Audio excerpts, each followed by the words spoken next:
Yali, Nenotoque Lilica el sol ha alcanzado su cenit y con ello nosotros hemos llegado a la quinta casilla de la octava trecena, el tonali Macuili Cosca Cuautli, 5 Sopilote Rey. Este tonali es del rumbo del sur, el color es el amarillo, por eso yo me he puesto hoy de amarillo con café. El que de amarillo se viste, en su belleza confía. Y hoy tenemos que confiar en la fuerza del principio femenino que nos habita, tanto a mujeres como a varones, porque recuerden que en la trecena tenemos como regente a Meyahual, esa estrella maravillosa que trajera a Hecat y que se convirtiera en esa gran planta que es el maguey, que nos da alimento, sustento, nos da su savia que es tan nutritiva. Bueno, esa es la primera energía femenina que tenemos en este tonal. Y la segunda viene con el numeral 5 y es la señora Tlazolteotl, la tejedora de los destinos, la gran compostera, la gran medicina a la que invocan las mujeres para gestar y para parir y ser también quienes guíen a la comunidad. La señora Tlazolteotl es genial y hoy está presente con un ave que es escandalosa, Cacalot, que tiene mucha fuerza. ¿Y quién está como regente del signo Coscacuautli? Itzpapalot, la mariposa de obsidiana, que también es advocación de la señora Tonacasíhuatl, el gran principio femenino creador. Entonces, Tonacasíhuatl viene presente en dos advocaciones en este tonali.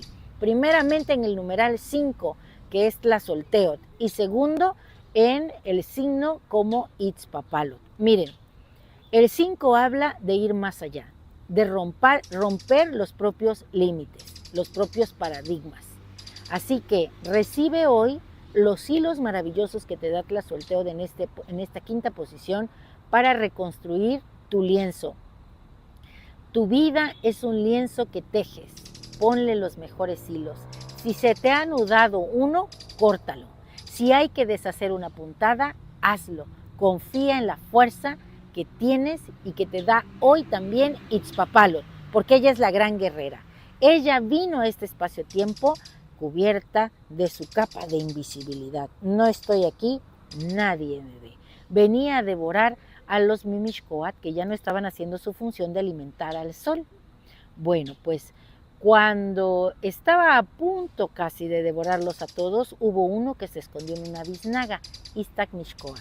Él le lanzó una flecha a Itzpapalot y se dio cuenta que al herirla, ella liberaba a uno de los Mimishkoa que se había comido. Así que ese se sumó a la hazaña de lanzarle flechas a la diosa, y cuando se dieron cuenta se habían recuperado un montón de Mimishkoa. ¿Y qué hicieron?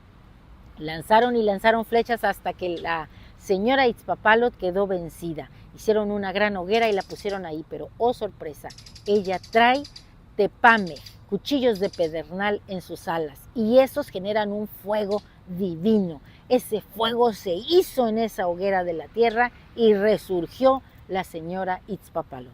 Al ver esto, pues se dieron cuenta que era un gran numen, muy poderosa, y los pueblos chichimecas la hicieron su líder. Por eso es que llevan el rostro pintado de blanco con líneas rojas, porque ella es su patrona. Y bueno, pues hoy se hace presente con Coscacuautli. Y Coscacuautli, recuerda que siendo el sopilote rey, pues es un animal que tiene mucha serenidad y paciencia. Él planea con sus alas bajo el viento, esperando el momento en que un animal haya fallecido, y entonces limpia el ecosistema devorando a ese ser. Le quita toda la carnalidad. La carnalidad es lo que nos conecta o nos ancla a este espacio-tiempo. Cuando Coscacuautli ha devorado la carnalidad, entonces el ser se queda en los huesos, y los huesos son las semillas divinas. Recuerden que en el Mictlán se resguardan los huesos son sagrados, guardan información que no se pierde, son muy importantes en esta cosmovisión. Así que el Coscacuautli nos trae como enseñanza, primero, la serenidad y la paciencia. Entender que la vida tiene un plan y la vida nos va a dar nuestro sustento.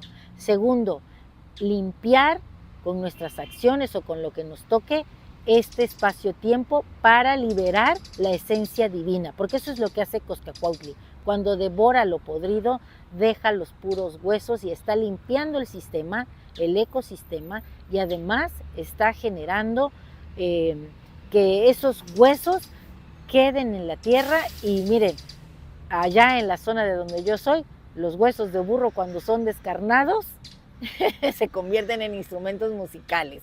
Así que nuestro conjuro, pero antes del conjuro quiero decirte que la señora de la noche es Chalchutlicue, otra esencia femenina, y ella es el agua que corre sobre la tierra, la gran serpiente que hidrata, que oxigena y que permite la vida. Así que hoy nuestro conjuro, ahora sí, es el siguiente. Hoy yo le pido a el sopilote rey que descienda, que devore toda la carnalidad que hay en mí, que me permita estar en los huesos, es decir, mostrar mi esencia divina. Más aún, hoy yo mismo soy Macuili Coscacuautli, ese ser que busca lo divino en toda la carnalidad que encuentra, que se atreve a purificarse, a sanarse, a ir más allá, a abrir sus alas, pensando que en esta vida hay que ir con serenidad, con paciencia, buscando no solo el conocimiento, sino la sabiduría. Si te ha gustado esta lectura, dame un like. Recuerda, en YouTube me encuentras como Lili Caltonac. Suscríbete y que no se te olviden, hoy nos toca trabajar la salud, pero liberándonos de todo aquello que nos impide crecer, volar. En la vida hay que ir con serenidad y con paciencia, entendiendo que todo conocimiento hay que llevarlo al plano de la sabiduría. Que la señora Tlazolteotl nos permita tejer, destejer, reestructurar nuestro lienzo, nuestra vida. Que Chalchutlicue nos dé la fuerza para fluir en ella. Que Itzpapalot nos recuerde que somos guerreros y como Meyagual, nutricios. Bueno, pues eso es todo por hoy. Te espero mañana y recuerda que Lili Caltonac no te abandona. ¡Timota!